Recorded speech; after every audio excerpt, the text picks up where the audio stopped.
pode um peixe vivo viver fora. Vamos lá. Pode.com. Pode.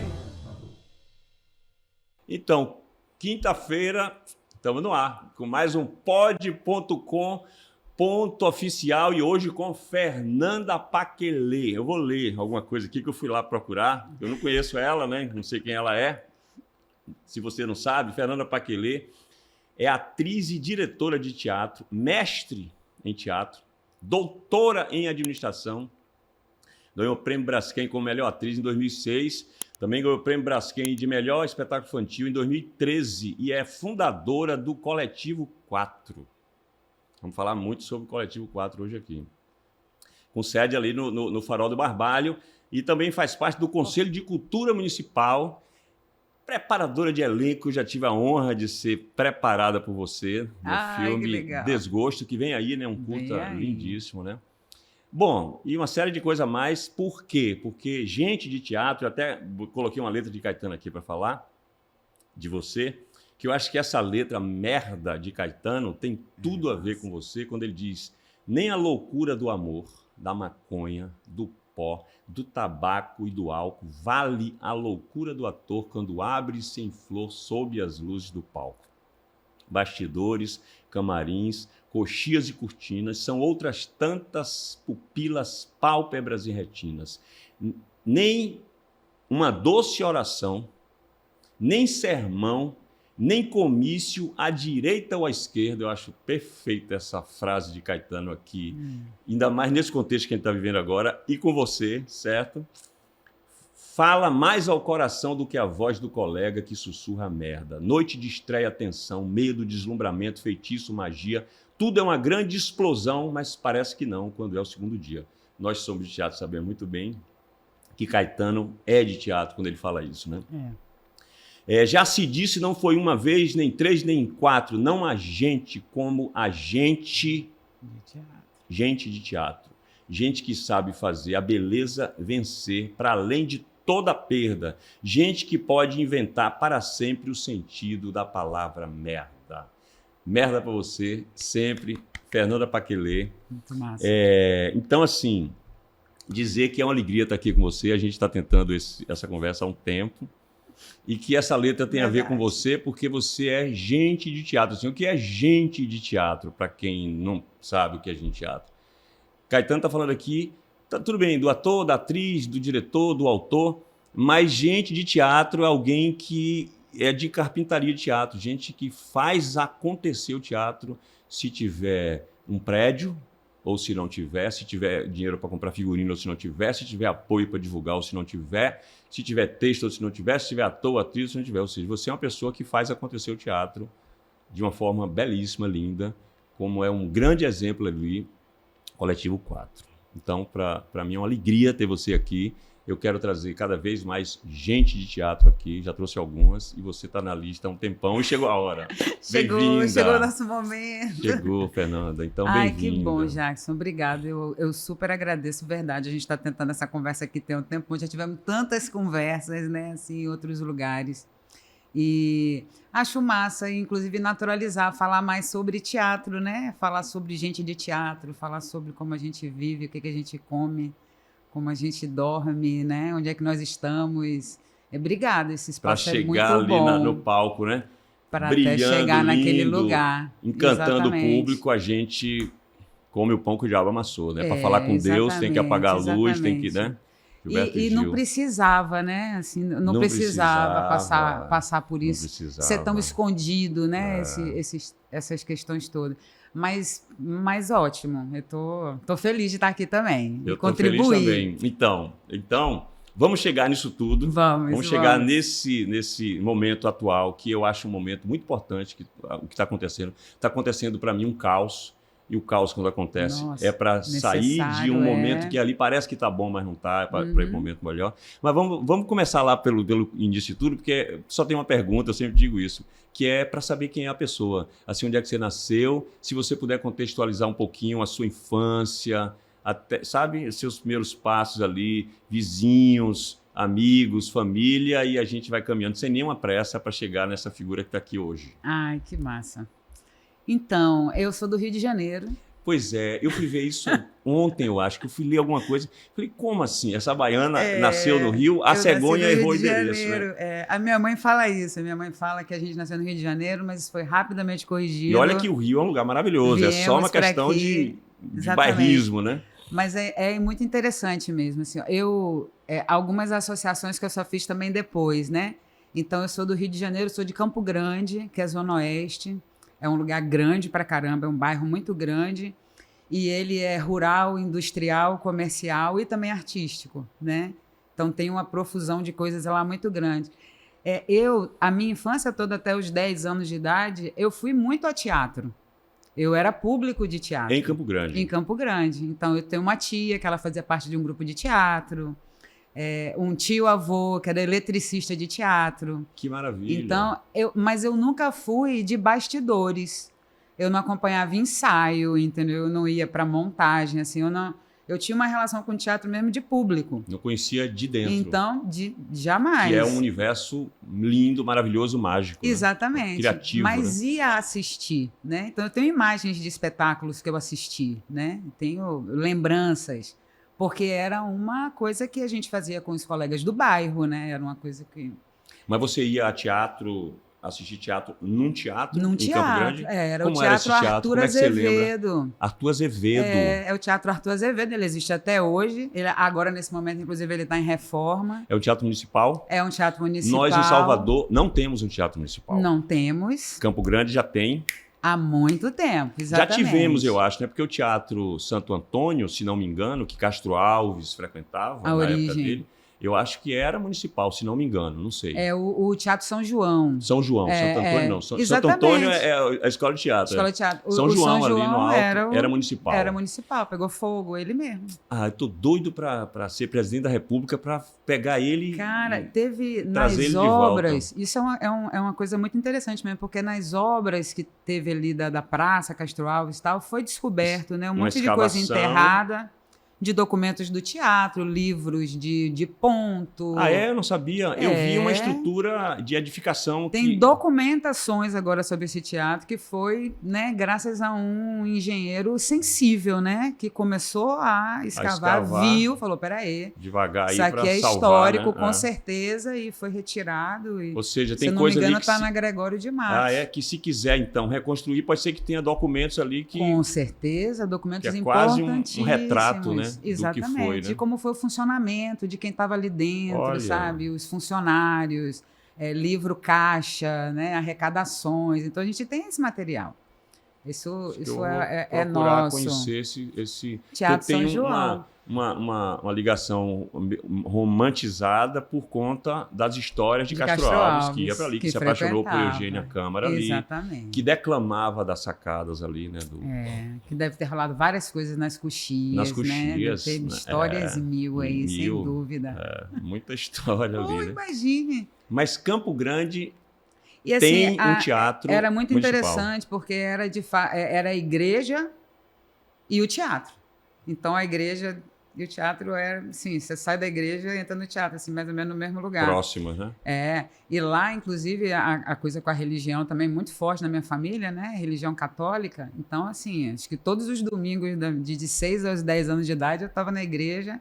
E o teatro em seguida... O teatro ali, olhando para você e você olhando para ele. Exatamente. É. Então, aí a gente vem para a Bahia. Meu pai trabalhava na Petrobras. Cedo.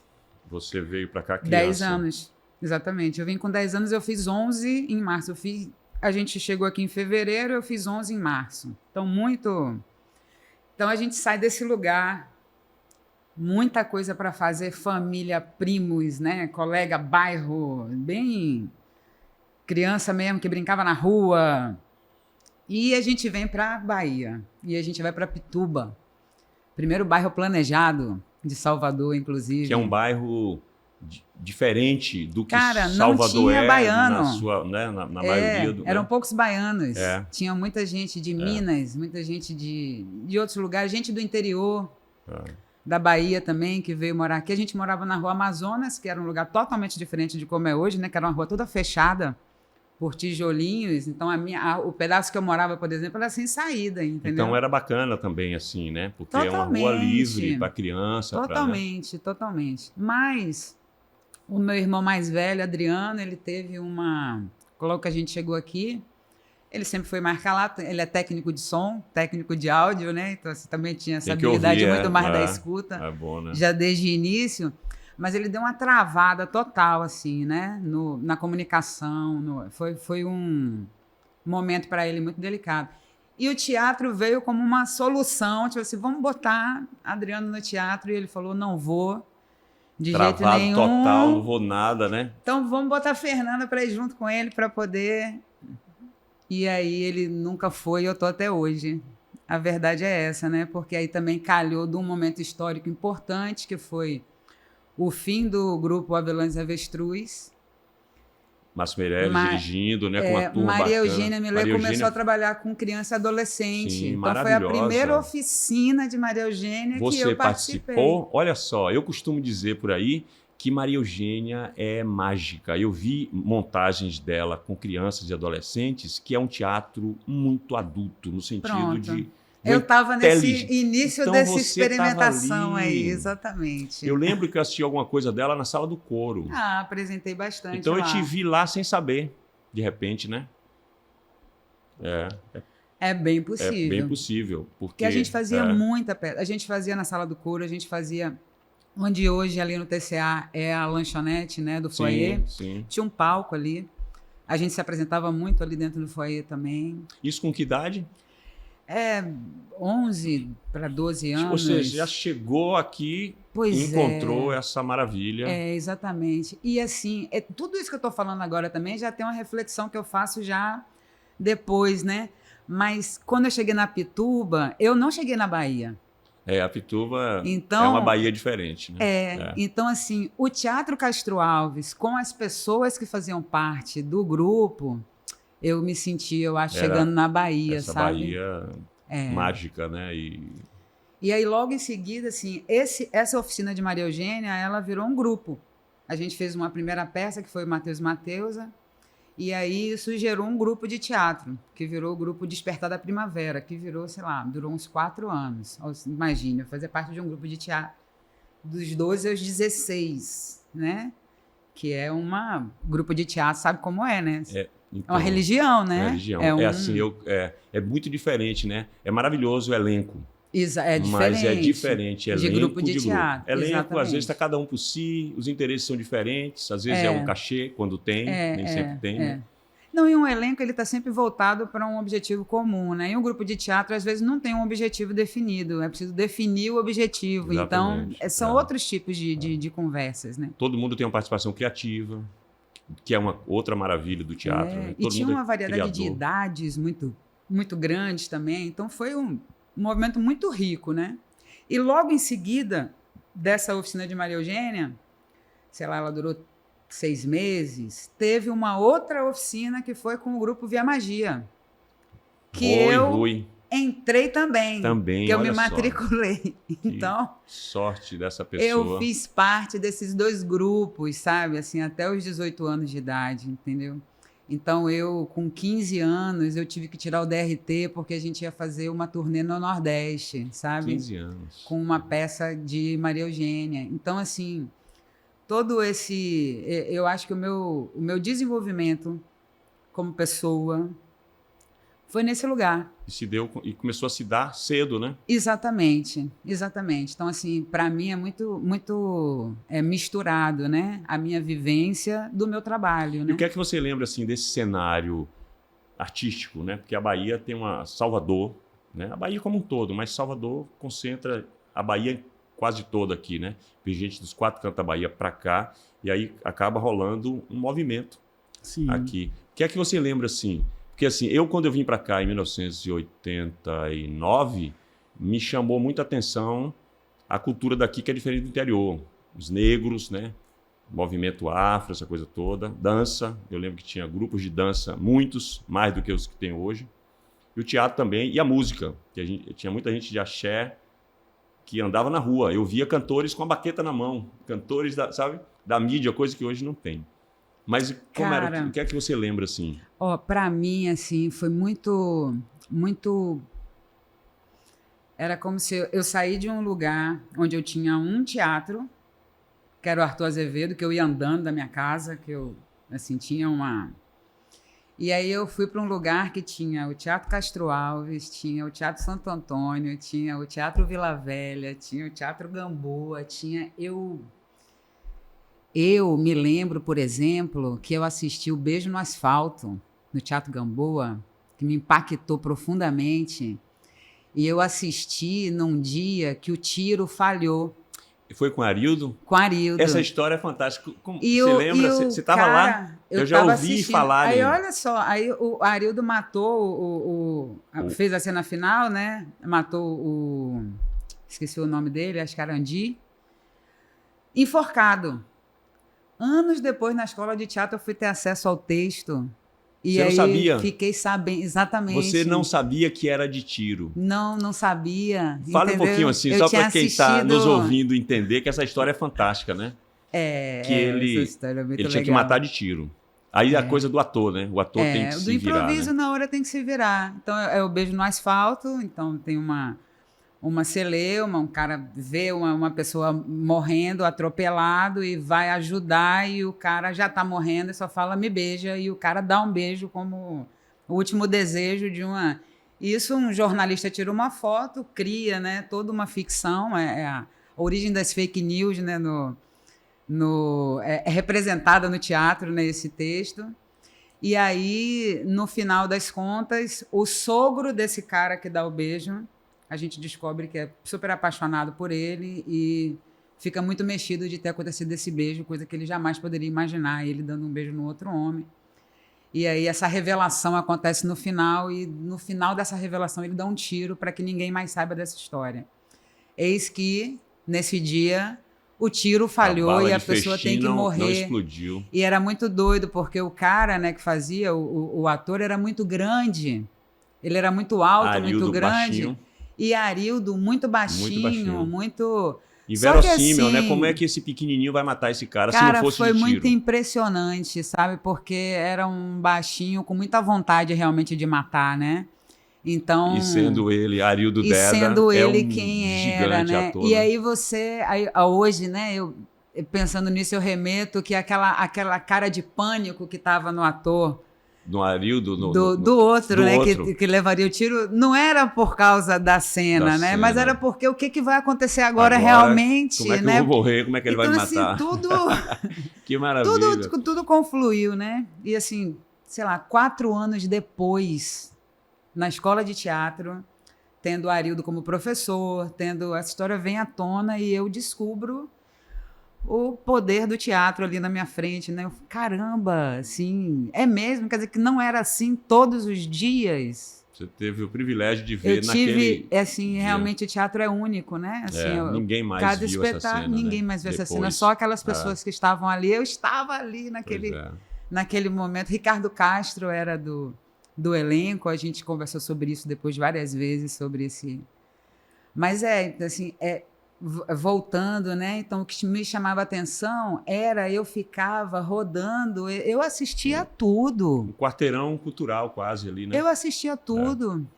E outro dia, assim, há pouco tempo, eu ali perto do passeio público, fiquei com medo de ir para o TCA às 7 horas da noite, porque a rua totalmente vazia, escura, um deserto e tal. Eu falei, nossa. Aquele lugar lindo que a gente sempre como que passa mudou. Ali fica imaginando como é que aquilo pode ser, que graças a Deus será, né? Porque o CCBB vai ser ali, né? Eu me lembro, por exemplo, muito de músicos treinando no passeio público, né? Assim, que era um espaço aberto, que não Espaço incomodava aberto. as pessoas, né? então uma pessoa ali com uma partiturinha na mão, entendeu? E treinando, fazendo exercício de instrumento então, assim, me lembro muito disso, né? Me lembro bastante do Vila Velha, porque até antes de entrar na escola como aluna, assisti muita coisa ali, né? Assisti muito espetáculo, muito, porque tinha uma relação com Maria Eugênia, então era... Aí acho que nesse momento, nessa profusão, eu começo a ter um contato maior com bastidores. Então, o que me chama a atenção muito são os bastidores, né? Tanto que quando eu entro para a escola de teatro como aluna, eu fiquei, sei lá, os 2 primeiros anos eu só fazia luz. Eu só fazia montagem. Os bastidores começaram a realmente me chamar atenção. E também assim, né? Eu sou uma pessoa muito privilegiada, né? Eu tenho que dizer isso o tempo inteiro.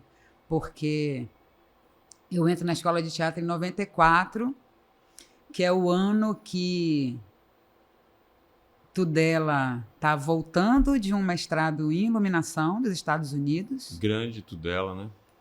Grande iluminador. Sim. Grande profissional. Nossa, sim. E Irma Vidal começa a assumir mesmo assim esse lugar de iluminadora, né? A assinar a iluminação. Outra gigante, né?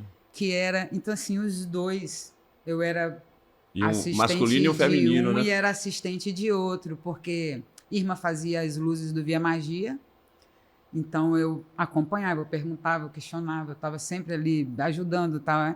E Tudela na escola de teatro, virei assistente dos dois, né? Aprendi pra caramba com os dois, montei luz dos dois muitos anos. E tive, inclusive, muitos pudores de começar a assinar iluminação Fernanda Paquelê, assim, porque eu achava eles tão incríveis, tão impressionantes, que demorei de assumir essa função. Acho que era isso que a gente estava falando, né? Eu já me perdi não, aqui, é né? isso. O que me chamou a atenção, né?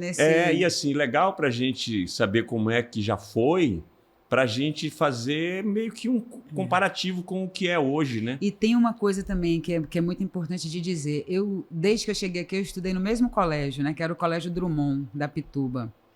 Que era um colégio que era extremamente libertador, né? Então, para você ter uma ideia, tinha oficina de poesia no colégio, sabe? Assim, tinha coral, E eu fui muito estimulada a fazer um grupo de teatro lá. E tinha? Tinha um grupo de teatro. E tinha um espaço, um teatro ou um auditório, porque muitos colégios tinham auditório. Cara, tinha hoje um em dia auditório. tem muitos que têm teatros, né? Não, lá era um auditório, não se tinha ainda. Para estudante é um teatro. A né? gente entrava na escola a hora que a gente quisesse, entendeu? Para poder fazer isso, sabe? E a gente fez muito trabalho ali. A Semana de Arte Moderna era uma coisa assim muito levada a sério, o teatro, sabe? Os textos eram produzidos na aula de português, sabe? E não só isso. O colégio, por exemplo, era um colégio pequeno que tinha uma pista de skate dentro do colégio. Porque tinha um bocado de skatista dentro do colégio e eles se reuniram e falaram, a gente precisa de uma pista de skate. Então, assim, não tinha pista de skate na cidade e tinha uma pista de skate dentro do colégio. Que final de semana entrava a galera lá. Eu tenho colegas de sala que hoje em dia são skatistas profissionais fora do país, entendeu? Maravilha. Que testam. Graças então, assim, isso graças a esse olhar da escola. E dar o suporte, né? Exatamente, não discriminar, entendeu? O skatista que era extremamente discriminado naquele... Então, assim, era uma escola que dava esse... É verdade, naquela época era muito marginalizado. Para que um skatista? Hoje não, né? A professora de português da gente lá, Cristina Cunha, né? Que é uma figura fantástica, maravilhosa até hoje, assim, muito, muito ativa artisticamente, culturalmente, tem uma... Então... Eu acho que esse lugar do colégio também que respeita a diversidade é muito importante, né? A gente não tem hoje escolas que respeitem essa diversidade. A educação está muito voltada para o controle. Então, assim, um bom professor é aquele que bota a sala quieta, a sala calada. Esse é um professor de alto nível, né? O que ele faz para conseguir isso... Ele serve mais à instituição... Não importa. No sentido, né, financeiro Exatamente. do que no ofício real da educação, que é libertar, né, o ser humano. Exatamente. Eu me lembro, teve uma vez que eu dando aula, né? Inclusive, eu demorei de entender isso como uma crítica, mas a coordenadora estava me criticando. Mas eu dando aula numa escola e ela virou para mim e fez assim, poxa, quando eu abro a porta da sala... Eu não sei quem é o professor e quem é o aluno. Que maravilha. Pois é, eu entendi isso, Jackson, como um super elogio. Mas você entendeu na hora, não? Não, na hora eu entendi como um elogio. Sim, Tanto que eu agradeci, eu falei, nossa, que lindo, obrigada. Mas você sabia que ela estava criticando? Não, você pensou que ela estivesse realmente elogiando. Eu pensei, porque eu acho que essa é a função, né? Você realmente se misturar, você tirar... essa ideia de 2 times, Deixa né? eu só abrir um parênteses, porque eu já fiz curso de agrofloresta com Ernest, o suíço. Suíço, imagina. Cara, louro, de olho acho que verde ou azul, que ele dando aula no campo, você não sabe quem é o mateiro, o peão, e quem é o mestre. É isso aí. Você só vai saber quando ele está ali se pronunciando pelo que ele está trazendo de ensinamento, não pela forma, pela postura. Com certeza. Então, sabe? Com certeza. Que maravilha, que elogio que ela te fez sem saber, né? Depois, anos depois, né, estudando sobre aprendizagem, né, que eu estudo sobre isso, essa é a melhor forma de você chegar realmente numa sala de aula, né? Porque é para você chegar até as pessoas, você precisa se misturar. Ser igual, né? Você tem que ser igual, não pode ter essa distância. Então, mas aí uma amiga minha que falou, Fernanda, ela estava te criticando. Aí eu realmente li depois o olhar dela, falou, pô, realmente é verdade e tal. Então, eu tive essa dificuldade de entender isso como porque eu acho que eu vim de um lugar onde as pessoas realmente se misturavam, né? No teatro, na minha escola. Normal para você, então deveria ser para ela também, Exatamente. Né? Na minha casa também sempre foi um lugar assim muito acolhedor, né? O meu pai, a minha mãe, os amigos dos meus irmãos, né? Os meus amigos. Então, você falou da Via Magia, né? A Via assim. Magia é muito isso, né? Meus filhos estudaram lá, então eu chegava tipo meia hora antes, porque eles tinham aquela meia hora, né? Quando acabava a aula, eles iam para a quadra para brincar, para interagir. Eu gostava de ficar ali sentando, morria de inveja. Porque eu não tive aquela, né? Não tive. Eu não peguei a Via Magia escola, né? Peguei a Via Magia, mas sim, a gente tinha uma convivência muito grande. Eu tive péssimos professores assim na minha infância, sabe? Que me fizeram tudo para que eu não gostasse de escola. Aí quando eu vi a Via Magia, eu falei, meu Deus do céu, né? Então tinha tudo isso lá assim. em casa é uma coisa muito interessante, porque assim, eu tenho essa referência de escola massa, né? Assim, de uma escola agregadora, respeitadora, né? Da diversidade, do que você quer fazer, do que você quer, enfim, né? Buscar na sua vida. Não fui criticada por fazer arte, muito pelo contrário, entendeu? Assim, fui super estimulada pelos meus colegas. Rara, né? Muito raro. Vai ser artista para viver. E meu marido e Saulo tem uma outra referência de uma escola assim, muito parecida com a sua, né? Com o que você está falando, né? Então, às vezes, por exemplo, algumas questões de limites, né, de escola que as nossas filhas passem, né, e levam para a escola, aí eu falo, não, aí nessa hora aí eu acho que a escola está certa. Nesse caso aí, Saulo, não, escola nunca está certa, não sei o que. Não, aí nesse caso aí eu acho que tá correto. Então, não, esse caso aqui eu acho que agora realmente, Saulo, aí a gente tem que falar mesmo. Sempre tem este debate, porque são realmente referências de escola muito distintas. Aí como é que você vai chegando e permanecendo no teatro assim e transformando isso numa profissão? Porque, né, é uma profissão difícil né? Até alguém ser reconhecido como um profissional, principalmente em casa, na família, é difícil, né? Sim. Assim, eu, por exemplo, fui reconhecido muito quando eu fui para a Rede Globo. Antes de Rede Globo, mesmo fazendo escola de teatro, se chegasse para alguém e dissesse, quando pergunta, né, numa repartição pública, alguma coisa, você é o quê? Ator, né? Aí quando você vai para a televisão, não, ele é ator, eu conheço, eu sei e tal. Como é que chega isso assim? Como é que você começa a perceber que, sei lá, aquilo ali é a sua vida? Nossa. Ou por quê? São várias perguntas que eu posso fazer assim. Por que teatro, né? Para que o teatro serve para você? Para que o teatro serve para... Enfim. Eu acho, eu não teve, eu acho, esse momento, sabe? Assim, agora eu vou. Acho que foi um processo muito natural, né? Então, teve naquele momento ali de escola, vestibular, um questionamento, porque algumas pessoas vai fazer faculdade de teatro, vai fazer, obviamente, né, que tiveram. E aí, eu também gostava muito de matemática. Eu me lembro que eu fiz o vestibular para teatro e para matemática. E ainda cursei matemática um tempo e depois eu larguei, né? E foi importante para mim esses 2 tempos também, assim, essas 2 faculdades. Primeiro porque eu acho que arte tem tudo a ver com exatidão, não é somente, né, a questão criativa. E a matemática tem tudo a ver com criação também, né? Então, para mim, foi interessante observar isso. Eu tive um professor de matemática lá na Católica, chamado João Gomes, que ele foi muito importante para mim, coisas que ele disse em sala de aula, coisa do tipo, o que eu vou dizer agora, fechem os cadernos, porque o que eu vou dizer agora, se vocês não conseguirem imaginar, vocês não vão conseguir entender. Que maravilha. Entende? Então, assim, isso poderia ser dito numa aula de teatro também, entendeu? Isso assim, é o teatro, não tem o que né? anotar agora. Se você não conseguir imaginar, você não vai conseguir entender, sabe? Então, dentro desse lugar de privilégio, né, que eu tenho, né, de observação, eu acho que uma coisa vai complementando muito a outra. A minha vida, eu sou da administração igualmente como eu sou do teatro, sabe? Interessante que Fernando Guerreiro fez administração. E é outro profissional certeiro, bem-sucedido, criativo, né? E que consegue realizar por conta, talvez, dessa coisa da administração mesmo, né? E vou dizer mais, assim, eu acho que as pessoas das artes fogem muito dessa exatidão, às vezes, por ter no imaginário dela foram, sei lá, acho que empurradas mesmo, né? A acreditar que isso não faz parte da vida delas, que elas não entendem, que elas não conseguiriam se expressar ali, né? E eu acho uma grande bobagem, sabe? Eu acho que está familiarizado com instrumentos matemáticos, administrativos, são passíveis de você aprender, sabe?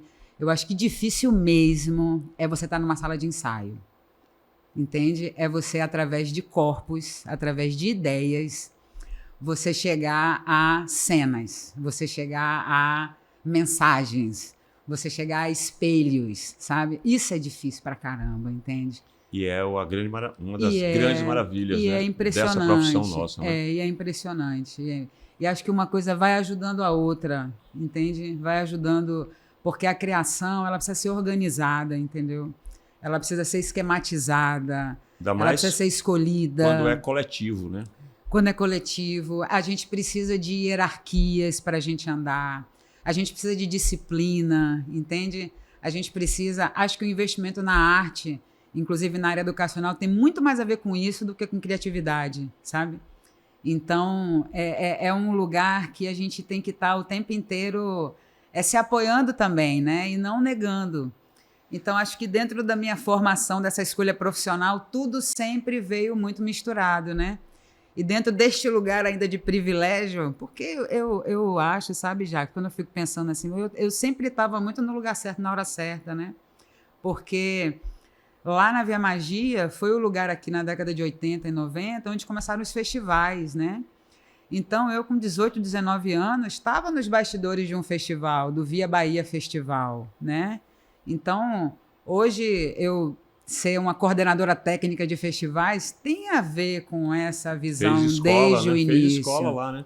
E assim, lidar com grupos, com pessoas diferentes, com demandas diferentes e ter que atender a todos. Exato. Sem colocar uma regra geral, né? E ver uma peça que a gente fez na quadra do Via Magia, agora vai entrar em cartaz no Gamboa. Como é que ela se adapta, como ela se encaixa. Exatamente, esses espaços todos, entendeu?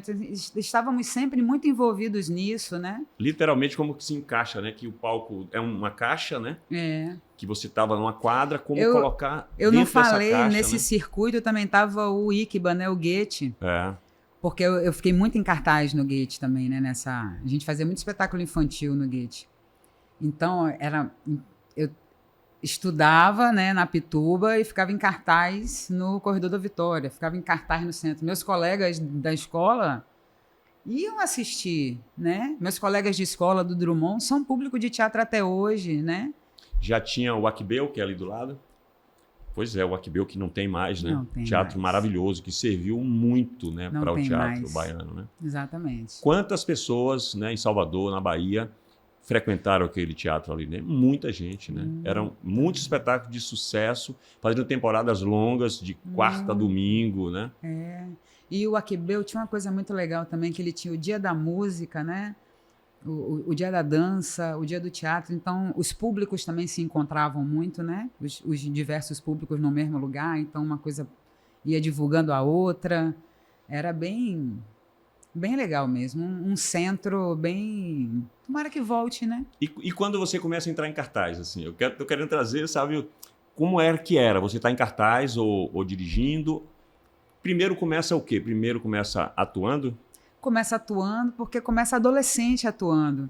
Eu não sei fazer essa divisão da hora que começa uma atividade profissional, Porque, na verdade, com você sempre foi tudo junto, praticamente, foi tudo né? junto. Eu, por exemplo, viajava com espetáculo e aí eu fazia a prova na escola antes, porque na data da prova eu ia estar Você ia estar viajando. E aí O colégio entendia isso, que totalmente, maravilha. sabe? Olha Então eu só, fazia a prova antes porque eu ia viajar com uma peça de uma pessoa teatro. privilegiada mesmo. Muito, Não é? muito. De uma coisa não atrapalhar a outra Não. e as partes entenderem isso, né? E tinha um entendimento disso mesmo, porque na minha escola também tinham pessoas que faziam parte de seleções de esporte. Então a escola entendia, pô, se a gente vai liberar não sei quem para jogar basquete, a gente vai liberar a Fernanda para fazer a peça de teatro, entendeu? Maravilha. Então assim, não tinha uma hierarquia nesse sentido. Então era... Laila Garran estudou nessa escola, Elise Lopes Júnior estudou nessa escola, Danilo Brandão estudou nessa escola. Então era a galera que Quanta morava gente ali na Pituba. maravilhosa que sai desse contexto aí, né? Sai. Eram pessoas que tinham ali, e tantas outras. Duda da Djamba estudou nessa escola, né? Cantor. Tem um monte de outros músicos. Tem Maurício Oliveira, trabalha no SED, estudou nessa escola. Então tem um monte de gente das Não é artes só estudou um nessa nem dois, escola. não. É uma galera de linguagens diferentes, né? Distintas. Tem artistas plásticos, entendeu? Tem... Porque nessa escola tinha realmente um respeito a essa diversidade, sabe?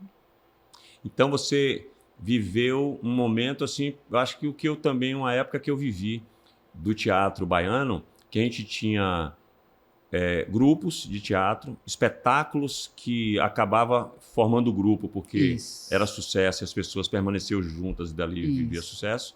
Alguns espetáculos simultâneos acontecendo na cidade que geravam um movimento, né? Exatamente. Que não precisava nem vamos fazer um movimento. O movimento acontecia porque era muita gente produzindo. E tem uma coisa também, assim, as pessoas, elas saíam de casa, né? Assim, elas estavam realmente aptas a essa troca, né? Se relacionavam, digamos assim. Enfim, porque eu me lembro muito disso, dos pais dos meus colegas, entendeu? Também irem, também assistirem e se comunicarem com a minha mãe. A minha mãe trabalhava nesse colégio também, que eu estudava, né? Foi a gente chegando e minha mãe na entrevista com a diretora para conseguir a vaga porque quando a gente chegou já tinha começado o ano, tinha uma coisa assim. Tinha também uma vaga de orientador educacional e minha mãe foi contratada. Então minha mãe também trabalhava nesse colégio e era uma pessoa, né, incrível, ajudava dentro desse contexto do respeito à diversidade. Então, acho que comigo foi uma coisa muito natural, né? Não faço essa distinção. E dentro do teatro, aí eu começo como atriz, só atuava. Aí, quando eu entro na escola de teatro, eu fico encantada com a iluminação. Aí eu começo iluminação. Aí, dentro da escola de teatro, eu crio o meu primeiro grupo, que era o Nós Três, que eu, Andréa Souza e Tatiana de Lima. A gente cria vários espetáculos lá dentro, a gente movimenta a Sala 5, pinta a Sala 5 de preto pela primeira vez. Sala 5, que era aquela caixa de madeira. Era ela ainda? Ainda não. Ah, não? Essa caixa de madeira da Sala 5 era no estacionamento. Era. Mas quando eu fui estudar na escola, já não tinha mais ela. Ah, já não tinha mais ela. Era no prédio. Parecia isso aqui, ó, gente. Esse eu estúdio é uma caixa preta, né? Eu alcancei ela como, assim, assisti muita coisa lá, mas eu não era aluna ainda da escola de teatro. Tá. Entendi. Eu Quando era você entrou frequentadora. como aluna, ela já não existia mais. Já tinha um estacionamento, né? Tinham feito o prédio há pouco tempo. Eu entrei em 94 na escola. E aí, a Sala 5 era uma sala de aula, que foi... Não, aqui é a Sala 5, mas era... E aí, o meu grupo pintou essa Sala 5 de preto, né? E aí... Era aquele cimento cinza, como é o prédio quase todo, né? Exatamente. Pois é. Pintou de preto já é uma outra magia, né? É outra história. Outra magia. Outra já virou um teatro. Tanto todo lugar que eu vou, eu pinto uma sala de preto. Já virou Então, uma mania para mim. e é interessante essa imagem pelo seguinte, a tela do pintor, geralmente ela é branca, né? A Isso. tela do ator é uma caixa É, uma preta. caixa A preta. importância, né? E aí, esse estúdio aqui é interessante por isso, né? Ele tem a sensação que a gente pode imaginar que a gente está aqui dentro de um palco, né? Com cortinas pretas e tudo. Ele dá uma perspectiva, né? De Exatamente. infinito ou do lugar que a gente quiser levar o espectador, né? Exatamente. No teatro, né? Com a caixa Exatamente. preta. É o princípio, na verdade, de você estar anulado. E só vai aparecer aquilo que você quer que apareça. Naquele lugar que você quer levar o Naquele público. lugar que você quer que apareça. E aí, Paquelê, a iluminação é fundamental, né? Quando a iluminação, por exemplo, que Demais. precisa ser só em você, não lambe um objeto ali, nem um pano, mesmo que seja preto, a possibilidade nossa de público de ir para aquele lugar que você está levando a gente é muito maior, né? O Exatamente. encantamento, né? E por isso que a gente não pode, às vezes, chamar um auditório de teatro, entendeu? Exatamente, Porque, assim, o teatro, a gente tem que mudar as luzes de lugar. Porque se você tem um lugar que você faz sempre a luz no mesmo lugar, não importa o que você apresente ali, vai ser sempre a mesma peça. Porque a gente vai estar vendo sempre a mesma coisa, entendeu? Pelo mesmo ângulo, pela mesma forma, pelo mesmo... Então, realmente, o teatro tem características que precisam ser respeitadas, né? Porque senão você desvirtua um entendimento, um princípio, um fundamento. Limita, né? Limita muito, Limita. né? Essa viagem astral aí que a arte proporciona, né? Limita. Então tá, é legal você trazer isso. Então, nesse momento que você chegou aqui e que você também começou a fazer teatro, nós ainda tínhamos alguns teatros que favoreciam mais essa viagem, né? Demais. Depois foi se construindo teatros que foi se perdendo essa carpintaria e essa arquitetura, né? Então é legal você falar isso porque é o seguinte, aí eu vou trazer o seguinte, eu sou de Itabuna e o prefeito que já está no andar de cima, ele fez um teatro de 600 lugares, teatro bonito, e ele esqueceu um detalhe fundamental, que é o seguinte, ele fez um teatro que tem umas colunas na frente, parece um teatro grego, é um monumento dentro de uma mata, porque ele fez na margem da cidade, próximo do território dele, das terras dele. Uma coisa de trazer para... Né? Sim. E aí ele cometeu uma gafe que é legal você trazer isso para eu poder dizer isso aqui. Ele não construiu uma bilheteria.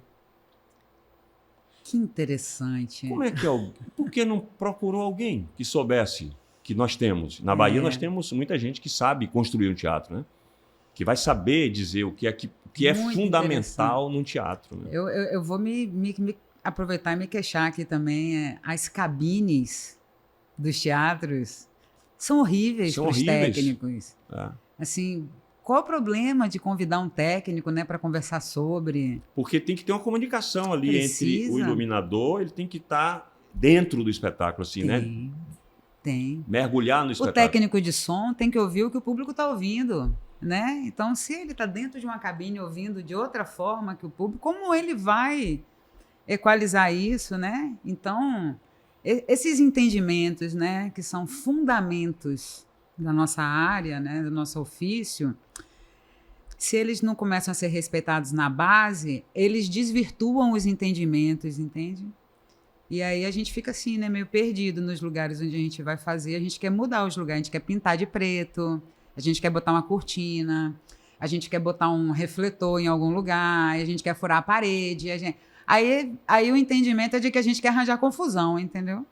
Porque a gente quer mudar tudo, a gente não quer usar o negócio como tá. Não, e aí eu lembro agora de Zé Celso, quando ele veio para cá, para Salvador, para fazer uma peça ali no MAN, em que ele ficou pé da vida porque ele não podia nem sujar, nem cavar. Porque o teatro oficina tem um buraco que você tira, né, aquela tábua. E uma pessoa pode sair de dentro da terra. E isso é maravilhoso. As possibilidades, né, que o teatro tem que dar. Né? Aí outra coisa, você falando, eu lembrando o seguinte, tem gente que encera palco. Palco não vai cair. O vai ator vai escorregar e vai cair. Né? Então, assim, às vezes a intenção é boa de alguns municípios, de algumas cidades, de algumas instituições. Vou fazer um teatro. Mas nós que somos de teatro e sabemos como é que pode e deve ser um teatro, a gente se choca às vezes com as limitações, né? Eu acho até que a pessoa pode fazer assim, poxa, eu quero fazer um teatro e vai complementando ele aos poucos, Exatamente. sabe? Não tem problema. Ó, vamos aqui complementar ele aos poucos, mas alguns fundamentos são da base, né? Então, se eles não forem feitos, depois vai ficar muito mais caro para transformar, entendeu? Vai ficar muito mais difícil, vai ficar muito mais, enfim, né? Você falando alguma coisa da pandemia, né? Você falou alguma coisa aí que parece que me levou lá à pandemia. Na pandemia, nós perdemos essa coisa fantástica do teatro, que é o presencial, né? Sei lá, as coisas que você pode assistir numa Sim. tela, você podia continuar assistindo de casa, até no celular. E aí a gente perdeu. E aí, quando a gente volta, como é que você vê o teatro depois da volta da pandemia? Só pelo que se deve ao fato da pandemia ter mudado alguma coisa, né? Sem chegar ainda em estruturas que poderiam ser...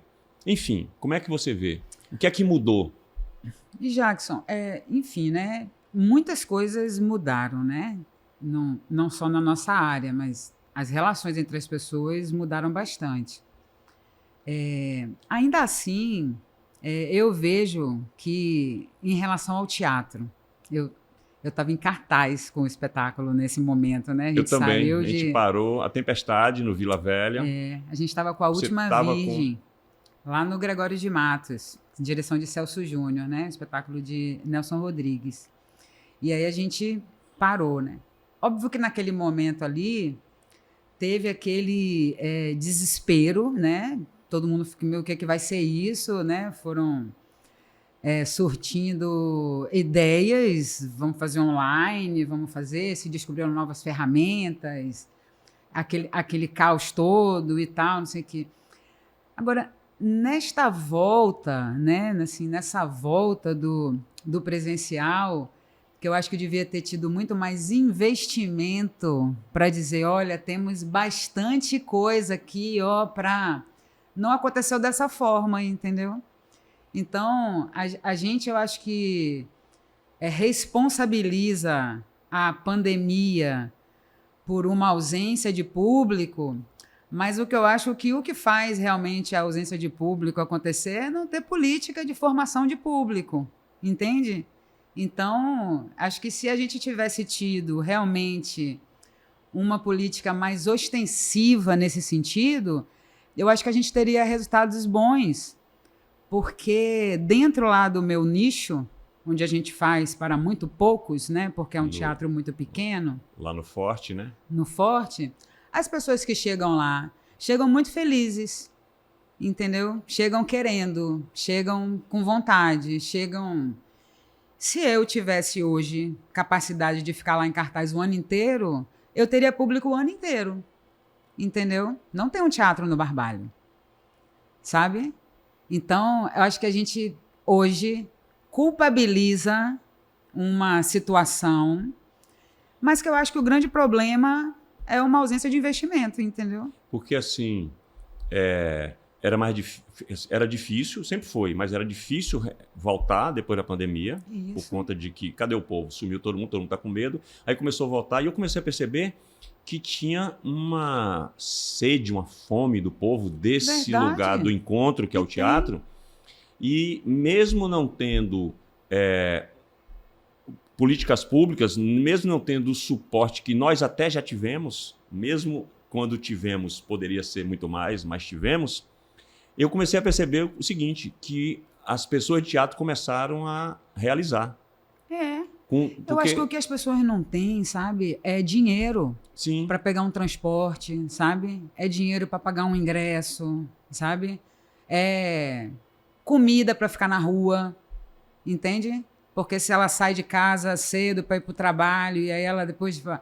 Mas ela vai ficar com fome, entende? E ela não tem uma grana para pagar uma coisa para ela comer na rua. Então, acho que quando a gente tem assim, necessidades tão básicas desrespeitadas, as artes sempre vão sofrer essa consequência, porque a pessoa não vai pegar o pouco dinheiro que ela tem para ir assistir um espetáculo, entende? A prioridade é outra, entende? Então, eu acho que a nossa ausência de público não está ligada nas pessoas não gostarem de ir ao teatro, entendeu?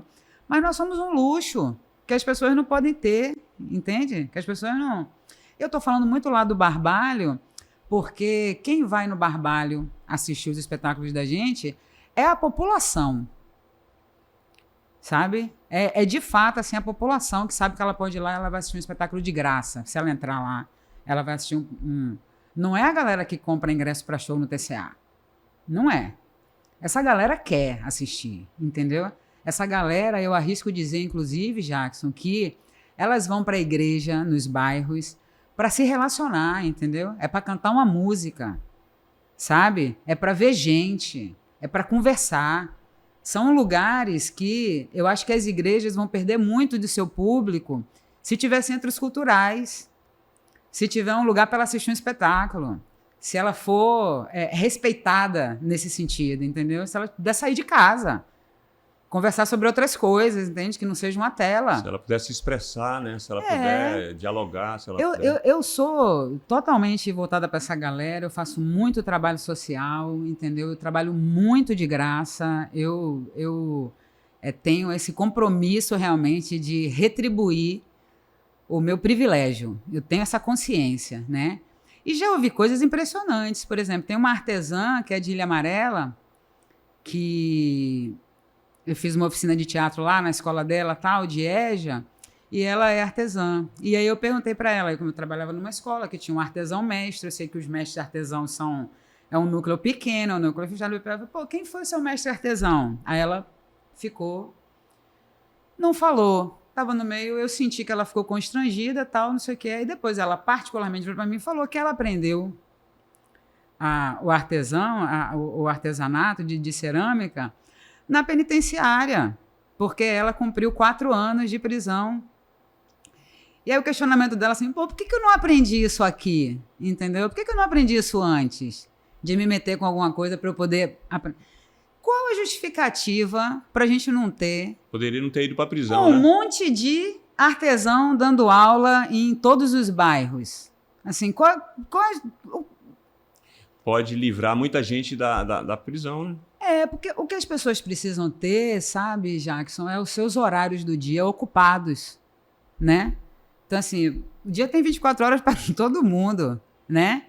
Então, ou você está dormindo, ou você está comendo, ou você está se relacionando com pessoas, né? Essas horas elas precisam ser ocupadas. Se não for por uma atividade interessante, vai ser por uma desinteressante. Então, se a gente não tiver essas opções de coisas para as pessoas, para elas realmente fazerem, para elas se desenvolverem, entende? Um curso de teatro, ele tem que ter em todos os lugares para todo mundo, porque... Não tem a ver com você escolher ser artista e trabalhar com isso. Tem a ver com você saber falar melhor, saber a altura da sua voz, seu volume. É você dar sua opinião, entendeu? E ouvir uma outra coisa. Você falou... É tirar uma dúvida. Quando você falou da arte na escola, né? Você falou alguma coisa nesse sentido.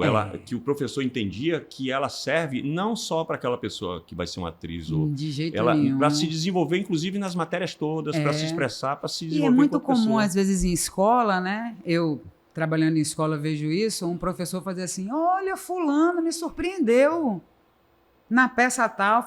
Como é que vocês conseguiram fazer fulano fazer isso, isso e isso? Como é que... Então, assim, é uma loucura um comentário como esse de uma coordenadora, de uma professora, porque, na verdade, é uma denúncia. Ela está dizendo que ela não faz a menor ideia de como é que uma pessoa aprende. Pois é. Entende? Ela não tem essa noção. Ela não conhece o poder transformador da arte. Não né? conhece. Quando você falou, eu lembrei de mim, porque eu sempre fui extremamente tímido, tinha medo de professor, o professor sentava, eu sentava sempre nessa fila, mas lá atrás, na fila dele... Quando ele olhava para procurar alguém, eu surfava, eu ficava me esquivando. Quando tocava o intervalo, acabava a aula dele, daquele professor, eu relaxava, era muito medroso e tímido. Aí, um belo dia, numa gincana, sobrou para mim, que eu fazia parte da gincana, imitar Painho, aquele personagem de Chico Anísio. Chico Anísio. E aí, os professores, eu fui para um auditório que tinha uns 500 pessoas da gincana, alunos e professores. Os professores entravam na sala, me procurando. Você, todo quietinho aí, como é que você se expressa daquele jeito lá? Ou seja, não tem ideia do poder transformador, né? E não faz ideia também de que aquele momento que você está se expressando, você está fazendo uma comunhão de coisas. Você tem um foco, você tem um objetivo, você tem um texto, você tem uma contracena, você não está ali como você está no seu dia a dia normal, entendeu? Falando com as pessoas, conversando. É uma outra. Pessoas como nós são multifocais, né? Nós artistas somos multifocais, precisam disso para ter uma aprendizagem. Sabe? Se botam a gente numa coisa muito focal, por exemplo, se eu estou numa coisa muito focal, eu começo a cortar papel, entendeu? Eu começo a balançar minha perna, eu começo a escrever coisas, porque eu preciso do movimento para eu aprender. Eu sou uma pessoa assim. Eu já entendi isso. Então, eu já entendi que o meu movimento tem que ser de uma forma que não vai atrapalhar outras pessoas. Uma criança não tem esse entendimento, entendeu? Às vezes, quando ela está num processo ali de aprendizagem, ela levanta. Ela nem sabe por que ela levantou, mas ela precisa desse movimento. O professor, senta! Para! Ela não tem essa consciência dessa movimentação, entende? E alguma coisa levanta ela, né? Alguma coisa levanta ela. O que é bom. Do que ela ficar ali... É excelente e é como ela é, entende? É como ela é. A gente precisa ter professores mais sensíveis nesse aspecto, entende? E a gente tem que entender que as artes e as ciências, elas são... elas se integram, entende? Enquanto você está num ambiente científico, onde você está procurando as respostas, na arte a gente está levantando as perguntas, sabe? Quando você tem na ciência um objetivo definido, na arte a gente trabalha com a subjetividade para poder chegar a objetivos, entende? Então, assim, essas coisas elas têm que caminhar juntas. Se a gente anula toda a episteme artística de um ambiente de aprendizagem, a gente está anulando as pessoas, entende? E é o que a gente vem fazendo, né? A gente vem anulando as pessoas. Acho que muito do grito das pessoas de teatro tem a ver com isso, né? De não aguentar mais ser anulado. Mas isso é bem, bem, bem profundo. Então, você é uma das primeiras, nesse momento atual que a gente está vivendo aqui em Salvador, a dar esse grito. Isso é interessante, de forma importantíssima, né? Porque se a gente cala, a gente consente, né? Se a coisa não está legal e a gente vai convivendo, é ruim. E de uma maneira muito bacana que você vem trazendo isso. E aí é incrível porque...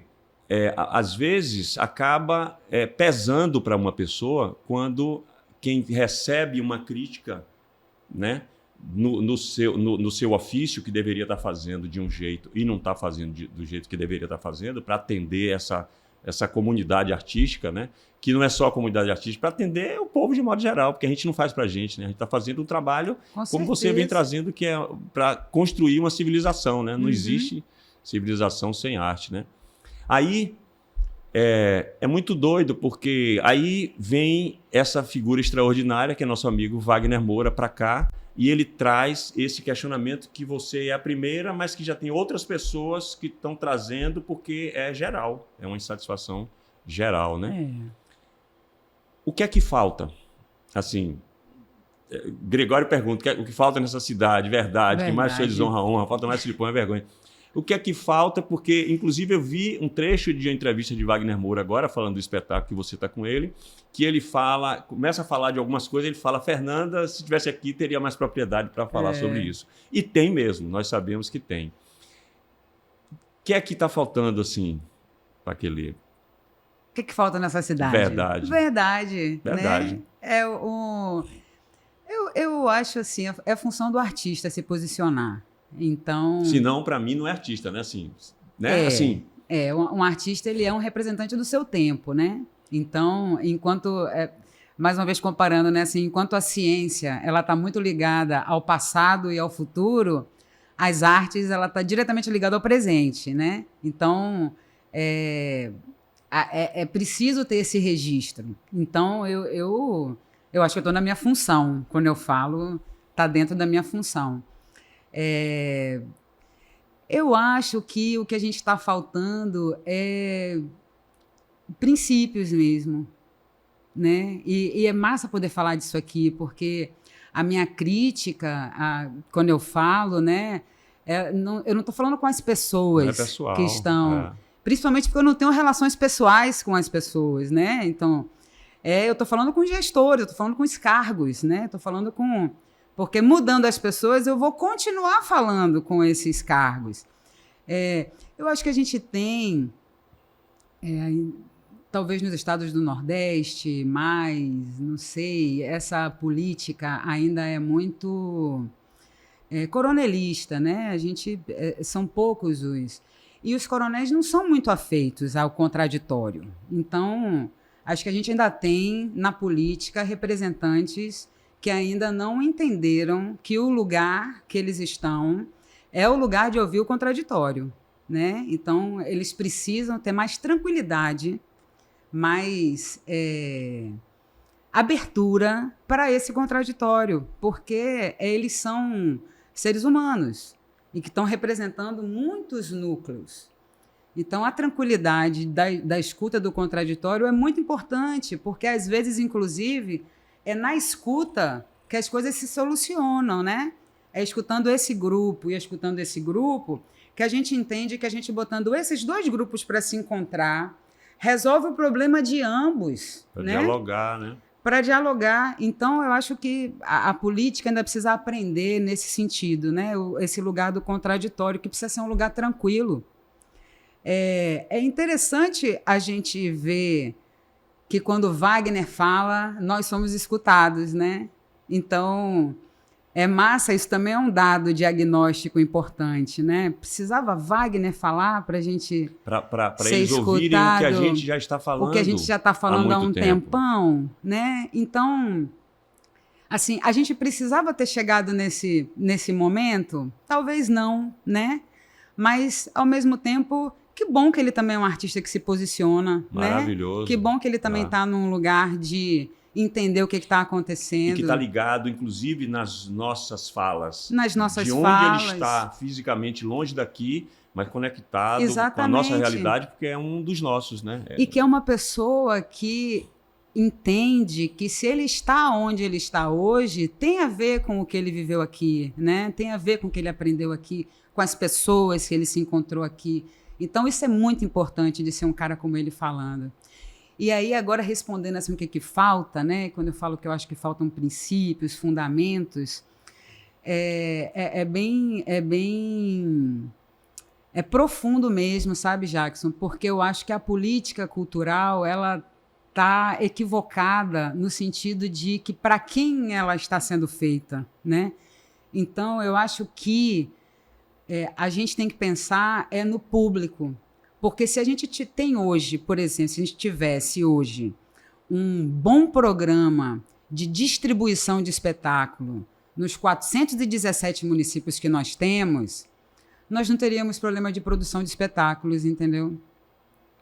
Então, se a gente garante que as coisas estão acontecendo para o público, os artistas vão ter trabalho. Como já tivemos mais em outras épocas. Exatamente, sabe? Então, eu já vivenciei situações de sua nota é um show, que as pessoas trocavam a nota fiscal era por o ingresso de espetáculo. Então, a gente sempre fez... lotavam. Né, eu fiz um espetáculo de Ingobel, no Aquibeu, com o Sua Nota é um Show. Jackson, a gente ia ficar em cartaz um mês e nós ficamos 3. Entendeu? Público A, né? Porque o público trocou nota fiscal por ingresso. Entende? Então, assim, isso é que vai dar conta do profissional das artes trabalhar. Só que a nossa política cultural hoje, ela não foca no público. Ela foca no artista. Né? Ela entende que aquele dinheiro é para ele, para o artista. E aí aquele dinheiro acaba e o espetáculo não vai para lugar nenhum, entende? Porque a gente não tem esse lugar de distribuição dos espetáculos. A gente não tem lugar para guardar o cenário, aí a gente faz o cenário e depois tem que se desfazer. A gente não tem lugar para continuar ensaiando, para continuar mantendo o espetáculo ativo. A gente não tem dinheiro para manter um núcleo funcionando, as pessoas vão arranjar outros trabalhos, elas vão sair. Então, essa estrutura de existir é que é importante, porque aí a gente vai produzir, porque... Ninguém vai dizer para um artista de teatro, você não vai fazer teatro, ele vai fazer, Exatamente. sabe? O que você vai dizer é onde é que isso vai acontecer, entende? A gente só em Salvador, a gente tem mais de 1.000 escolas. O que justifica a gente não ter arte nessas escolas? Entende? Aí a gente tem uma circulação de plateia. As pessoas vão consumir aquilo que faz parte da vida delas. Entende? Então, assim, se as artes não fizerem parte da vida delas, elas não vão consumir isso quando elas forem maiores. Então, eu acho que é um problema realmente de fundamento. A gente não tem fundamentado esse direito às artes das pessoas. A gente tem uma lei orgânica da cultura que não está em funcionamento pleno. Isso é caso de Ministério Público, uma lei que não está funcionando.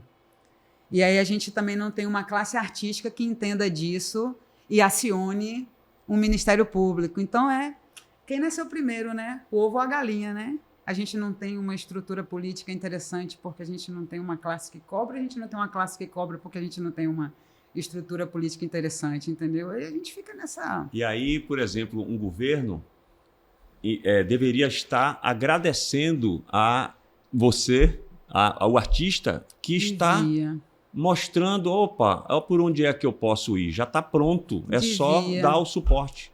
Né? Já está encaminhado, já não precisa ficar pensando, nós é que pensamos. Exatamente. Né? Eles têm que dar o suporte. Então, em vez de fazer isso, fica fazendo... E eu acho que essa ausência, que é uma ausência realmente de investimento, né? Assim, de dinheiro, ela é estadual e municipal, entende?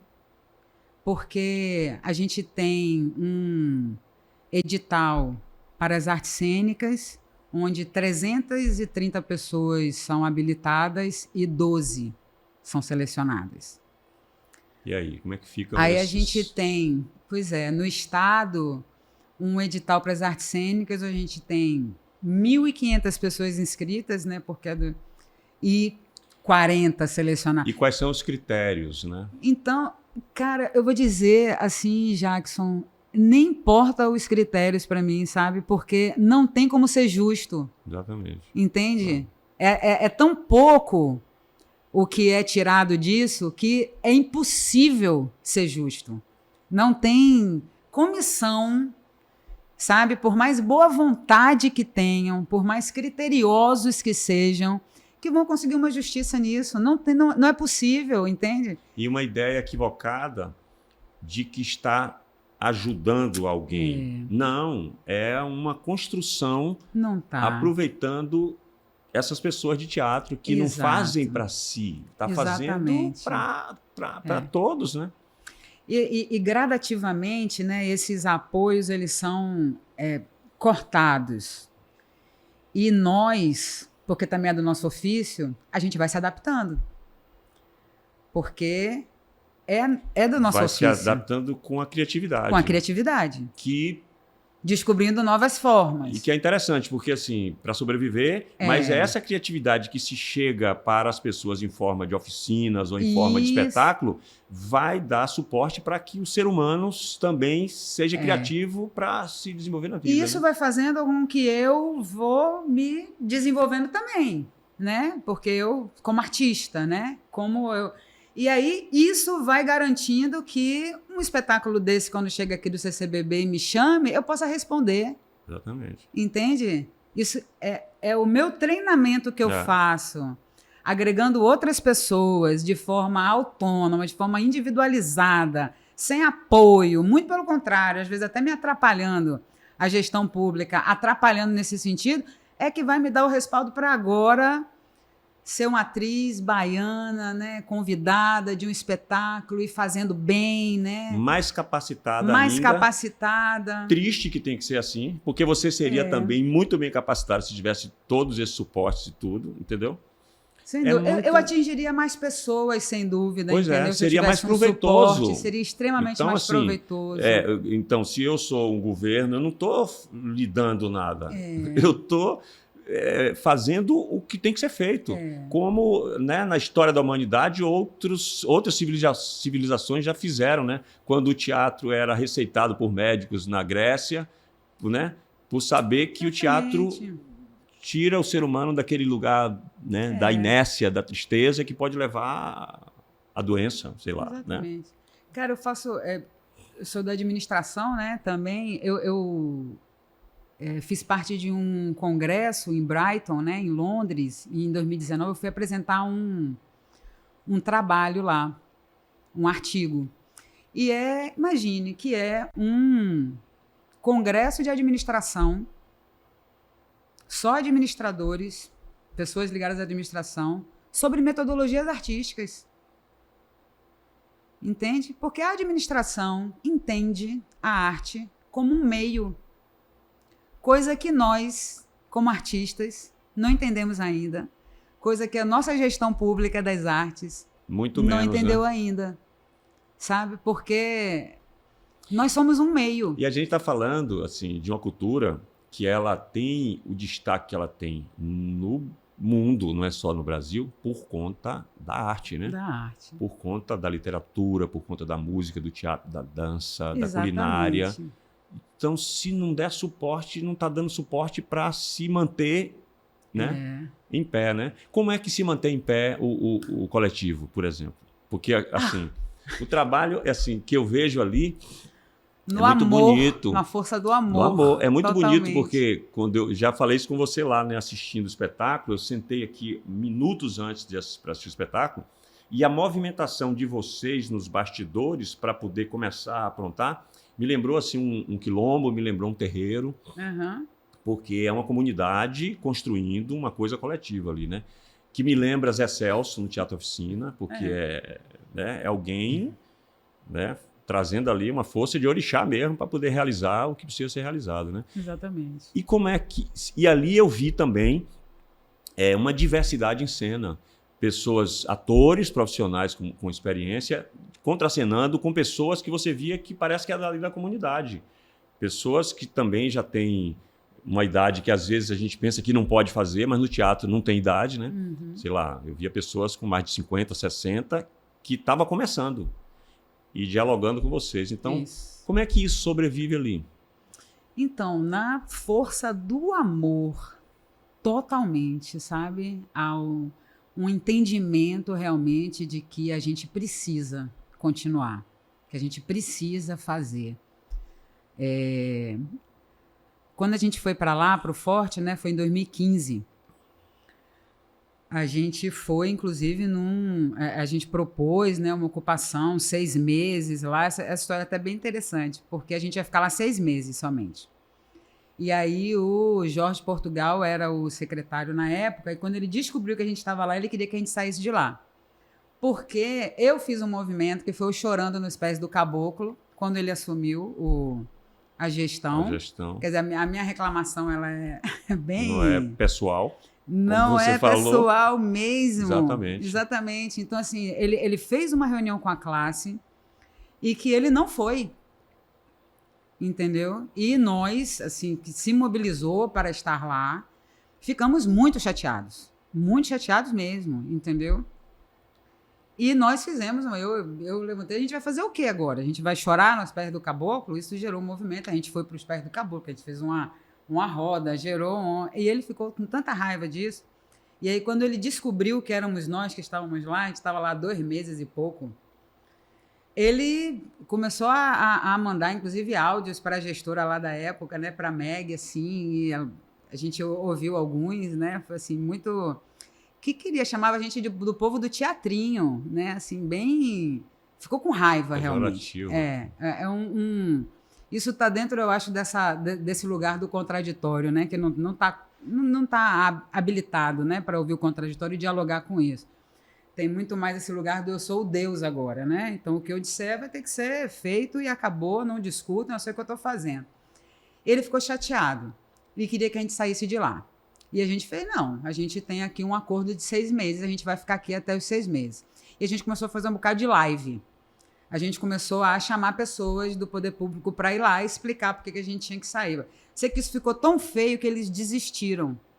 E quando terminou os 6 meses, eles falaram, não, fica aí, continua fazendo o trabalho aí. Teve um deixa para lá, né? E aí a gente começa... Que não foi ainda reconhecendo a importância daquele trabalho de que estava jeito sendo nenhum. feito. Era Foi mais quieta, pra acomoda. Deixa quieto. quieto, ela vai ficar fazendo live, vai chamar atenção, a gente não quer esse desgaste. Não, porque aí eu tenho um respeito, né, da classe artística, então, e isso tem a ver com a minha trajetória, com a minha... quem já trabalhou comigo sabe da minha ética, da minha idoneidade, do meu ofício, do meu trabalho. Da sua competência. Da minha competência. Então, não é algo que eu possa fazer, ela é assim mesmo, ela está reclamando de... Então, isso é importante, né? Eu ter esse respaldo da minha vida. E aí, deixaram para lá. E aí, a gente começou a estruturar um trabalho melhor, né? E aí, a gente começou o que eu chamo hoje de Instituto Forte, porque aí não seria somente o Coletivo 4, a gente tem aqueles outros núcleos que tem ali também. E aí a gente fez um projeto pedagógico chamado VIGA, que é Visualidades, Interpretação e Gestão nas Artes. E aí, desde então, a gente vem trabalhando nesse sentido. Aí teve uma parada por causa da pandemia, e aí a gente retomou, o Coriolano foi o primeiro. Então, qual é a intenção? Misturar as pessoas. Então, a gente tem as oficinas, que as pessoas se inscrevem. A gente tem uma parceria com o ICEA, que é o Colégio do Lado, que tem um curso técnico de teatro. Então, a galera que está fazendo o curso técnico faz o estágio com a gente. E nós temos um núcleo profissional e a gente tem um núcleo técnico. Então, a gente bota tudo isso para... É uma escola, né? É uma escola. E está todo mundo junto dentro da função, porque o objetivo é o mesmo, é o espetáculo, né? Então, é muito importante isso, porque o garoto que está começando... ele está contracenando comigo, sabe? Ele está contracenando com Jarbas, com Alexandre. Ele está vendo como é que a gente é na coxia. Ele está vendo como é que a gente organiza as nossas coisas. Está aprendendo sabe? na prática. Ele está aprendendo na prática. Com cada um, né, de sua área, com cada mestre. Exatamente. Né, E aí, assim, eu mesmo sendo diretora, tem gente que tem habilidades outras muito melhores que eu. Então, a gente estava, por exemplo, agora no Coriolano, né? Antônio Fábio estava no elenco. Aí eu vou chamando os atores incríveis, que eu acho ótimo, maravilhosos, né, para poder fazer parte. E Antônio Fábio tem um trabalho de farsa muito maravilhoso, né, de interpretação, ele estuda isso, a gente precisava desse... Antônio Fábio, você pode fazer uma aula aqui com eles sobre... Uma oficina e ali. aí eles já ganham aquele contato com o Antônio Fábio, porque estava no elenco, sabe, nem é do grupo, sabe, mas conheceu ali, disso já desdobra outras coisas, outros...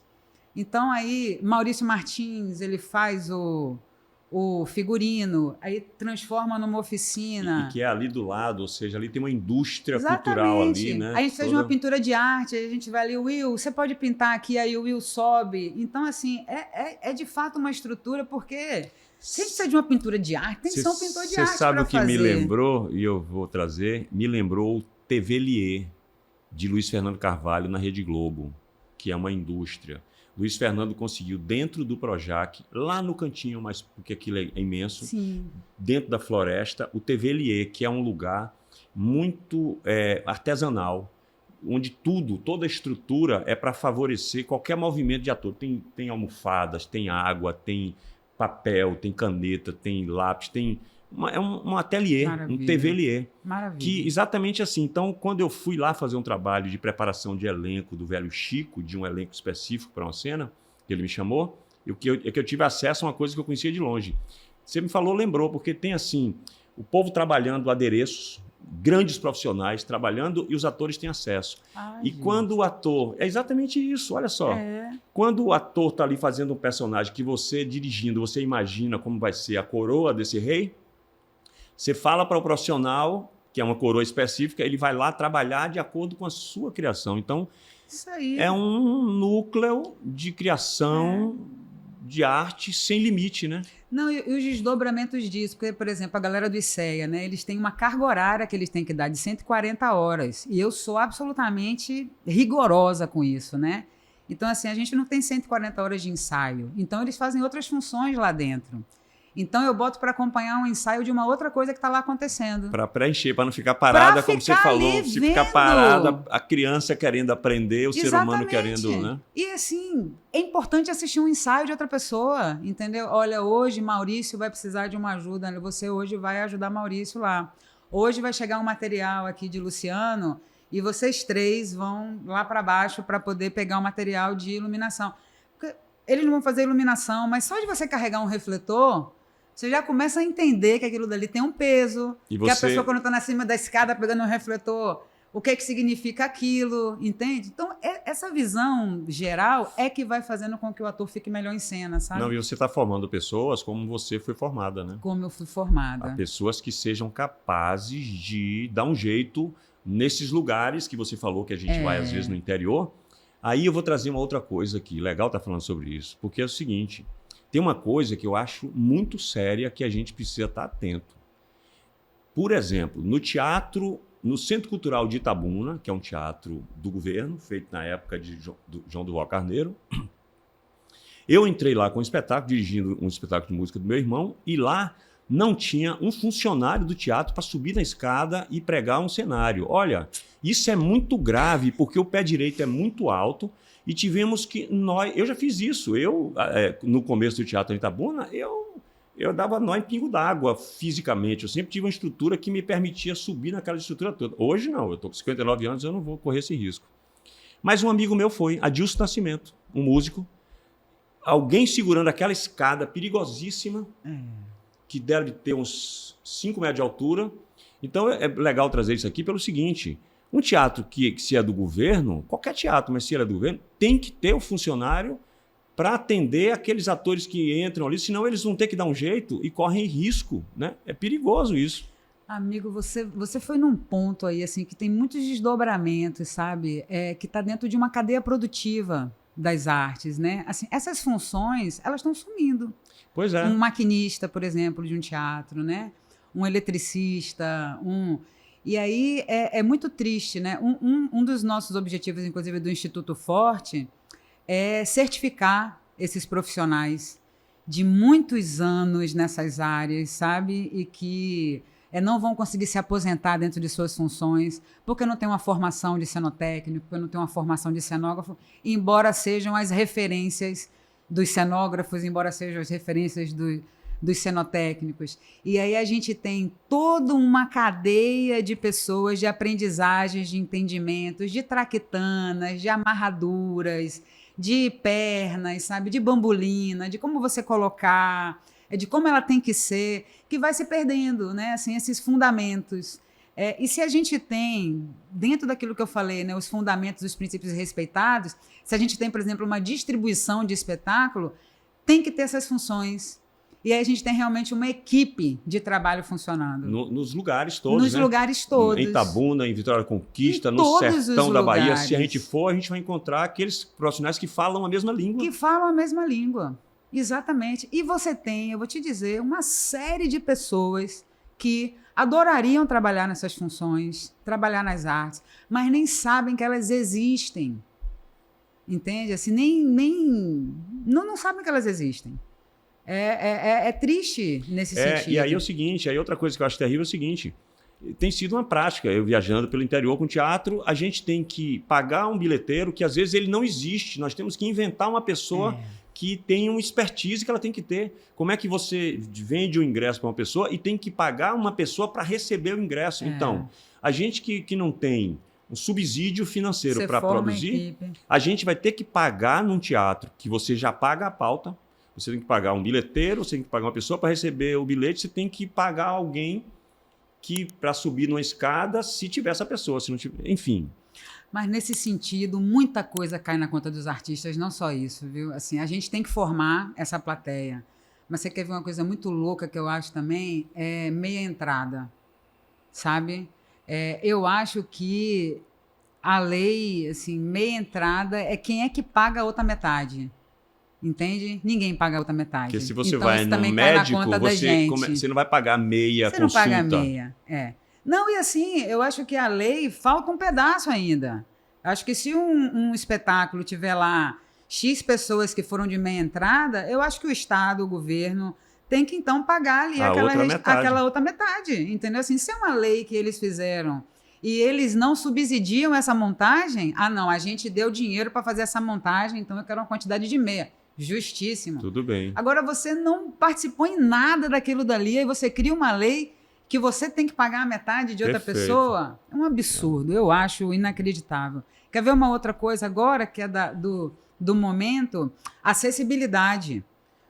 Óbvio que todos os espetáculos têm que ter acessibilidade, mas não sou eu que tenho que pensar nisso, Jackson. Entendeu? Assim, esses lugares têm que ser os setores de acessibilidade do governo, da prefeitura. O seu espetáculo foi aprovado, agora você vai aqui para o setor de acessibilidade para a gente entender qual vai ser a acessibilidade que vai ser do seu espetáculo. Não é da minha função pensar nisso, não é do meu escopo, entende? Eu tenho que pensar o projeto. Aí tem um monte de gente agora que não foi habilitado porque não apresentou um plano de acessibilidade interessante. Aí vai perder... Aí você perde, não é pelo artístico, entendeu? É porque você não sabe pensar um plano de acessibilidade. Não é na nossa função pensar isso. Então, assim, tudo vem para a nossa conta, sabe? Tudo vem para a gente resolver. A gente forma as equipes que tinham que ter nos lugares. A gente dá os acessos para as pessoas, gratuito ou meia entrada, porque é lei. Sabe? É muito... Aí a gente dificulta- tem que contratar todas as estruturas de acessibilidade que não são baratas. Dificulta uma coisa que já é difícil, se já tem tudo isso. difícil. Outra coisa que eu acho terrível é o seguinte, no edital lá você tem que ter uma contrapartida social do espetáculo. O teatro já não é a contrapartida social. Quer dizer, tem que Pois justificar é. por que aquilo vai servir, ou seja, não vai servir, né? É como se fosse uma coisa para nós. Agora, a contrapartida social disso é o próprio teatro, né? É a própria expressão artística, né? É muito doido. Se você não muito tiver doido. uma contrapartida social, você não vai ser aprovado também. E é um entendimento de que você tem que dizer por que isso é importante, porque estão te dando dinheiro para fazer aquilo dali. Caramba, você não está me dando nada para eu fazer aquilo ali, entendeu? Porque, assim, é um dinheiro que nunca vai se pagar, né? A gente tem que entender que a arte sempre vai gastar mais do que arrecada, sempre. É do ofício. A gente tem processos de ensaio de 3 horas para você fazer 5 minutos de cena. Então, é um negócio que você gasta muito. É um processo de edição para você ter um... Vai ter coisa que você vai produzir que você não vai usar, entende? Que você precisa produzir. Para Então, chegar naquilo que você quer. Para chegar naquilo que você Exatamente. quer. É muito trabalho. Então, são alguns entendimentos assim de princípios que as pessoas que julgam não estão por dentro. E como é que está o espaço lá do teatro, do coletivo? A gente está funcionando Porque do a gente mesmo começou jeito. uma época que tinha, né? Podia não ficar ali, não permanecer. Como é que é isso? Como é que aquele espaço já não é um espaço garantido para continuar fazendo esse serviço fantástico que faz ali? Essa é uma dúvida, assim, a gente sempre vive com esse receio ali, sabe? O Forte do Barbalho, ele está dentro da Secretaria de Cultura na área meio, ele não está na área fim, ele não é um centro cultural, entende? Ele é um espaço, ele é um depósito, sabe? Então, a gente tem lá dentro carros que não estão funcionando, da gestão pública, a gente tem um funcionamento até tal hora, então assim, é até 6 horas. Então a gente entende pelo gestor de lá, ele flexibiliza, a gente consegue ficar até 10, né? Mas a luz é apagada, então a pessoa quando entra lá, ela tá no escuro, porque é um lugar que funciona em horário comercial, né? Final de semana, o sábado é até 5 horas da tarde, quando a gente vai fazer alguma coisa lá, de noite, no sábado, a gente tem que ter uma autorização para isso, né? Então não tem essa fluidez. Enfim, a gente dialoga com isso. A gente não tem esse... Quer dizer, na prática já é um centro cultural, na prática, Na né? prática. Pelas pessoas que ocuparam, muito Exatamente. bem ocupado, um espaço que às vezes estava lá desocupado. Exatamente. E aí, nossa... Mas de ofício, não... Então, tinha um amigo meu que dizia assim, que desinteligência de quem tem isso na mão e não pega isso e fala, nossa, deixa eu assinar aqui embaixo disso aqui, porque isso aqui faz um bem para a cidade como um todo, né?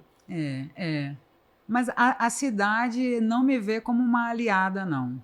A gestão pública, né? Não me vê como uma aliada. Sim, mas aí você está fazendo gestão pública onde? Porque eu falei aqui no começo.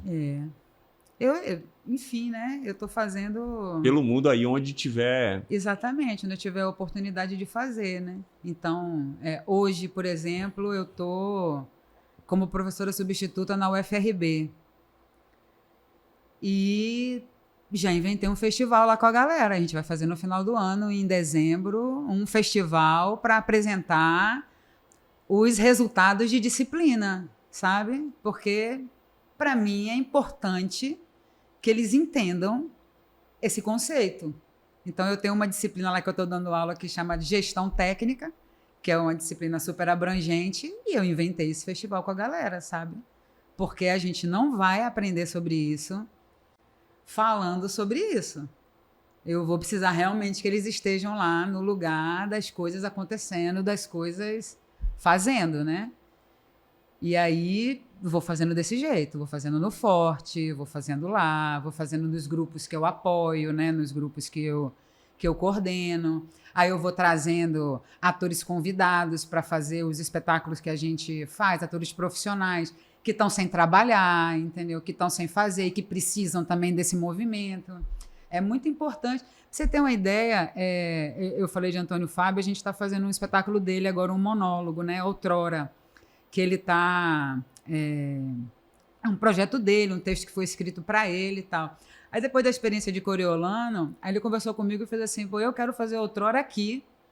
Eu quero fazer aqui porque eu quero essa energia... Aquele espaço é maravilhoso, daqui, né? entendeu? Aí eu ia fazer um trabalho com ele das vozes, né? Porque tem no espetáculo, e a gente ia fazer um trabalho disso. Eu comecei a me meter tanto que eu já estou dirigindo a peça.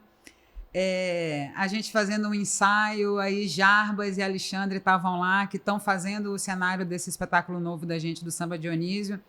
Aí começaram a dar um monte de ideia no espetáculo dele, assim, não foram lá para assistir um ensaio, entendeu? Mas assistiram um pedaço do ensaio, já começaram a dar ideia. Eu não estava nessa hora, cheguei depois. Aí Antônio Fábio já me disse as ideias que eles deram, e aí, sabe? E vai funcionando tudo isso. com uma independência criativa de todo mundo, né? É isso que a gente precisa, entendeu? Tirar, inclusive, esse lugar solene do ensaio, sabe? Assim, não, para tudo, assim, a gente vai... Não, ensaio é corriqueiro pra gente, sabe? Faz parte do nosso ofício, toda hora a gente está ensaiando, a gente está fazendo alguma coisa, a gente está treinando, a gente está descobrindo, a gente está... Então, é um espaço disso, a ideia é essa. Que massa. Paquelê, ó, você vê que ali já abriram a porta ali umas 2 vezes da produção, porque a gente chega num determinado tempo, né? Não tem um tempo, a gente conversa aqui o tempo que a gente quiser. E eu tô aqui protelando para poder explorar mais você nessa conversa. Vamos falar um pouquinho, então, do espetáculo que você está com o Wagner? Qual é a importância desse espetáculo que está vindo para cá e Wagner está vindo? A gente sabe, né, assim... São tantas importâncias, né? Assim, então, a gente está muito na equipe lá, assim, muito, muito contente. É um espetáculo do CCB, é um projeto, né, do CCBB. Que sabiamente está aproveitando os espaços da cidade, enquanto aquele espaço ali não fica pronto. Isso é maravilhoso. Né? Eu acho que, inclusive, devia continuar, né, esse processo, assim, mesmo estando pronto, a gente tem essa lógica de se explorar outros lugares. Eu acho que esse é um projeto, sabe, que ele é assim, o que tem que acontecer sempre, digamos assim, porque é desse jeito que nós, artistas, nos encontramos, né? É fazendo, é aprendendo. Então, a Cristiane, né, já está aí, a diretora, cara, que prazer em conhecer ela, sabe? E esse intercâmbio, né, de ver trazer... as percepções, os técnicos que lá estão, entende? E aí alguns técnicos daqui, amigos meus, foram lá para ver a técnica, para ver o que está usando, como está usando, de que forma. Então, e porque eu estou lá, eles conseguem ir lá, entende? Então, eu faço essa ponte. E levar alunos para assistir e compor uma equipe também de gente que está começando, de gente que está precisando... E a gente se encontrar, né? E ter artistas daqui, e ter os atores que são de outro lugar, e a gente poder... Então, acho que esse projeto é um projeto extremamente feliz, independente, inclusive, do que está sendo dito no espetáculo, que também é muito importante, mas esses bastidores são muito ricos, sabe? E é o que tem que ser, é o que tem que acontecer. No ano passado, eu fiquei um mês no Rio, no Teatro Poeira, fazendo a coordenação técnica de um festival. Eu fiquei o mês de maio inteiro no Teatro Poeira, fazendo espetáculos de Brasília lá. Mas eu assisti ensaio de gente de lá, sabe? Eu conversei com os técnicos de lá, aí o pessoal de Brasília que trazia gente de lá. Então, projetos desse tipo são fundamentais para a gente continuar a nossa formação, entende? Para a gente Trocar continuar... figurinhas, né? Aprender mais, criar outros mostrar projetos. o nosso jeito também para quem vem de fora. Eu agora já quero que Cristiane Jataí dirija um espetáculo do Coletivo 4. Que maravilha. Entendeu? É. E assim, mesmo conhecendo ela de Instagram, né, eu não tive essa ideia até conhecê-la pessoalmente e conversar com ela. Isso foi necessário para... E necessário conversar com ela trabalhando, com Na ela prática, dando indicação, né? com No ela... ofício, né? Ofício. Eu falei, pô, essa mulher... Eu quero que todo o meu grupo tenha contato com ela. De que Acesso forma a a gente ela. vai fazer isso? Vamos criar um projeto, entendeu? Para ela dirigir o Coletivo 4. Acho que vai ser incrível, maravilhoso. E é o que eu pretendo agora fazer. Quem sabe pelo CCBB, né? Quem sabe, fica a dica pelo... Ou pelo governo do estado, se tiver a sensibilidade, né? Exato. E a sacada, a E inteligência. se a gente tiver uma distribuição, olha que coisa rica. Pois é. Grupos do interior vir se apresentar aqui. Eu tenho um grupo de Itabuna, que é de Lucas, né? Que é um cara que eu... Grande Lucas, meu amigo, grande ator, figura. Ave né? Maria, a gente trabalhou junto na Marinette de Tieta, né? Um espetáculo que Paulo Ato fez. E aí ele era o diretor do espetáculo, eu era assistente de direção dele. Só que ele ia e ia embora. E eu fiquei 3 meses na cidade morando lá e aí tive um contato para cá. A gente está tentando trazer um espetáculo de Lucas para apresentar no Barbalho, entendeu? E não conseguimos ainda, sabe? E é ele e quantos na equipe? 50 pessoas. Nada, são 4.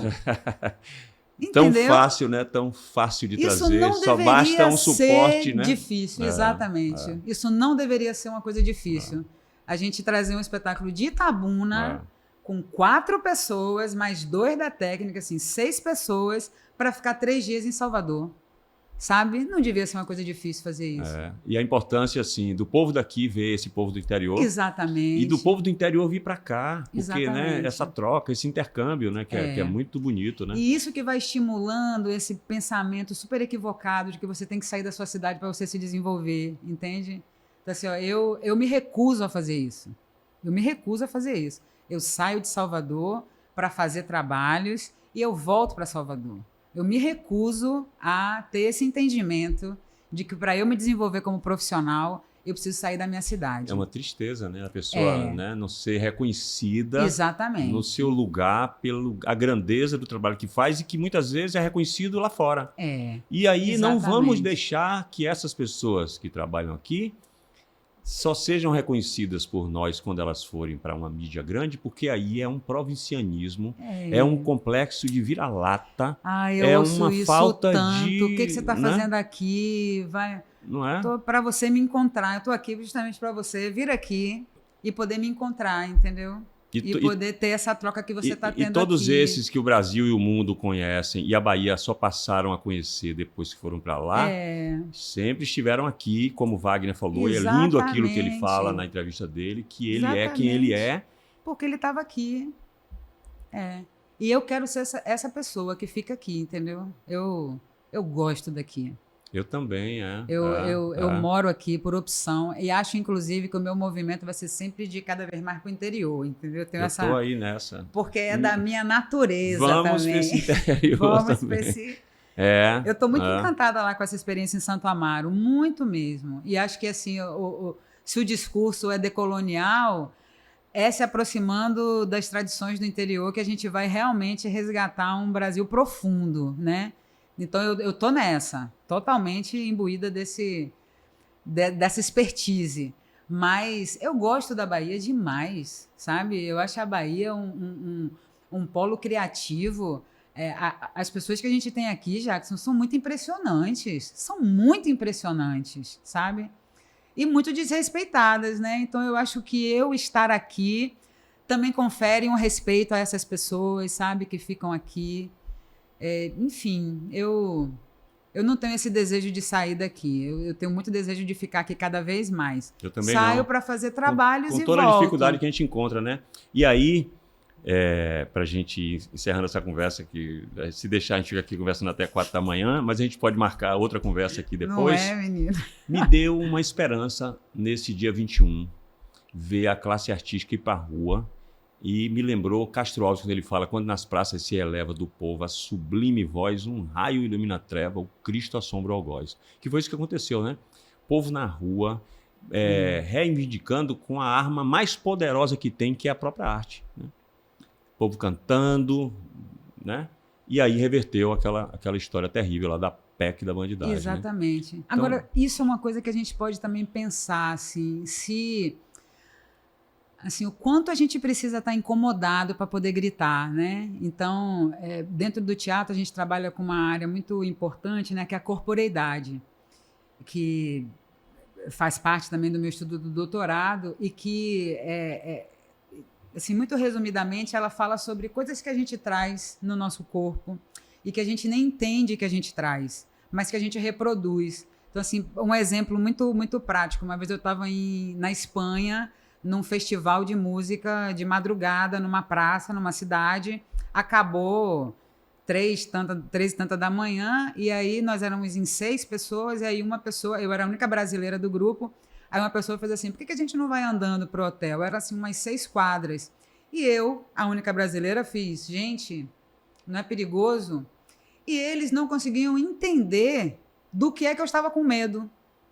Entende? Então, assim, a nossa corporeidade, assim, o que a gente vive no Brasil, faz com que a gente entenda que andar na rua 3 horas da manhã não é bom, é perigoso.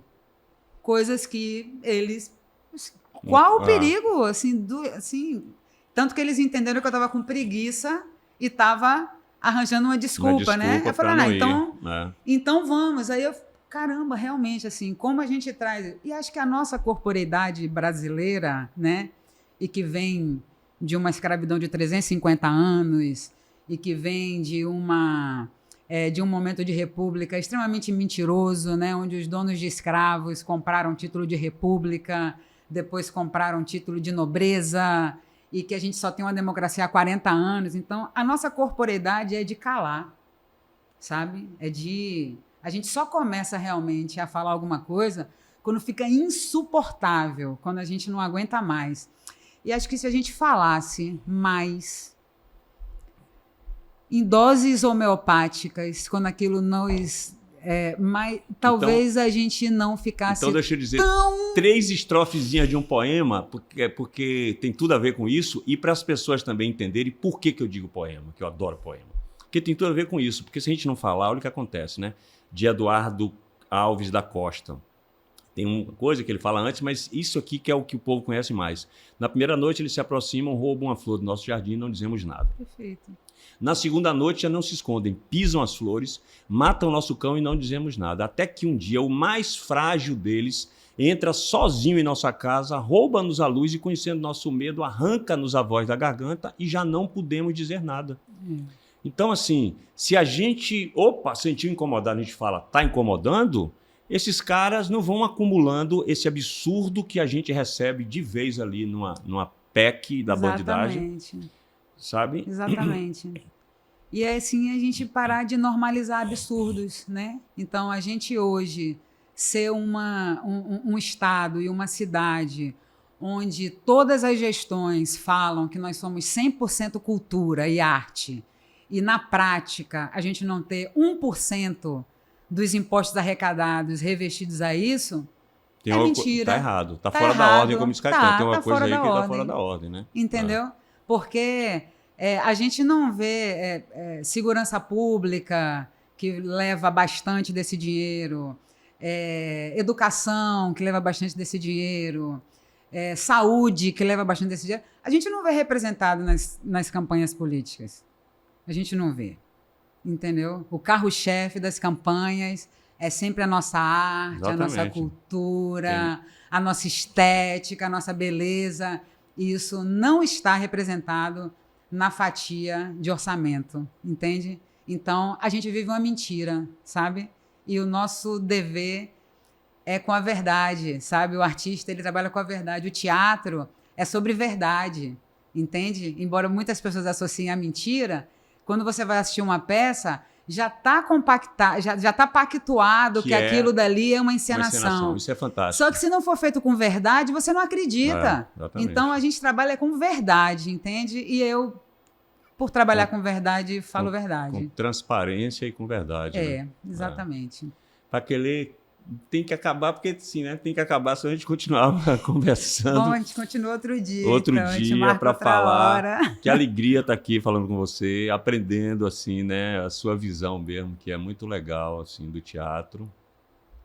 Para que construir edificações, né, aonde não tem o essencial que é esse teatro aí que já está sendo feito? Aí, se já tem, como não construir espaço, né? Exatamente. Que coisa mais... Porque eu vejo o seguinte, é tão fácil, às vezes, um governo passar a máquina e derrubar um monte de árvore no lugar para construir uma avenida bonita, aí depois vão querer plantar árvore e não sabem plantar. Quantos coqueiros não vingam nessa orla? Como é que o cara não sabe plantar um coqueiro? Como é que não sabe plantar uma árvore? Aí é muito doido, porque... Eu descobri há pouco tempo que existe um projeto de destruição das amendoeiras, porque dizem que ela tem uma raiz agressiva. A raiz da árvore que é agressiva ou é o concreto que é agressivo? Aí fiquei pensando o seguinte, eu fiquei pensando muito sobre isso, até agora isso me intriga muito. Como é que não se planta mais amendoeira se você vai no Rio de Janeiro, que é considerada a cidade mais linda do mundo, com aquela floresta absurda de bonita, e aquelas ruas todas de Ipanema, Leblon, tudo é cheio de amendoeira de 70 metros, que ela busca uma luz no meio daqueles prédios, que dá sombra, que dá fruto, que dá tudo, né? Aí eu comecei a pensar o seguinte, quando fala que a raiz da amendoeira é agressiva, eu comecei a pensar que existem pessoas na sociedade que são tratadas como amendoeira. Com certeza. E assim como eles querem derrubar as amendoeiras, eles querem tirar do foco essas pessoas que têm raiz poderosa, forte, que dá sombra, que dá fruto e que deixa a cidade mais bonita, né? Então, que mentalidade, assim, equivocada. Isso que é um projeto político tirar árvores frutíferas, né? Que não é de agora, não. Tem, justamente por causa de uma indústria alimentícia. Então, muitas mangueiras foram cortadas em função disso. Tem uma... Tudo pelo uma questão capitalismo. Dessa, tudo pelo capital, Bem difícil, né? Então, a arte que é uma floresta, né? Sejamos resistência sempre. Vamos nos manter vivos aí, né? Eu desejo assim, muito que as pessoas entendam que não existe formação possível sem as artes, né? Então, eu faço uma analogia muito, muito objetiva, que não existe educação infantil até 6 anos de idade que use outra metodologia que não seja artística. Então, para você inserir as pessoas no mundo, é a música, o teatro, é a dança, é a pintura, é o desenho. Conforme as pessoas vão se adaptando, vão entendendo isso, as artes vão gradativamente sumindo do currículo e a pessoa vai entrando numa lógica do controle. Começam-se todos os problemas de aprendizagem, começam-se os problemas de relação, de bullying, de falta de entendimento, inclusive, da função da educação, né? E aí, lá adiante, começam a retomar isso nas nossas vidas, que é muito público que vai procurar nossas oficinas, né? Pessoas que começam a resgatar uma infância, começam a resgatar porque pararam de se expressar, porque pararam de viver, né? Eu desejo, sinceramente, um mundo onde os pais comecem a cobrar das escolas que os filhos tenham mais acesso à arte, entendeu?